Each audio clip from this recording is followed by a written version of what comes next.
الرحمن الرحيم إن المتقين في ظلال وعيون وفواكه مما يشتهون كلوا واشربوا هنيئا بما كنتم تعملون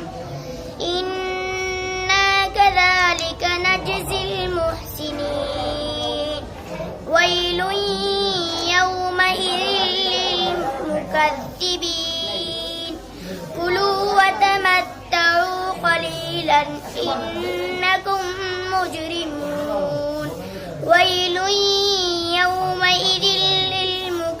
للمكذبين وإذا قيل لهم اركعوا لا يركعون ويل يومئذ للمكذبين فبأي حديث بعده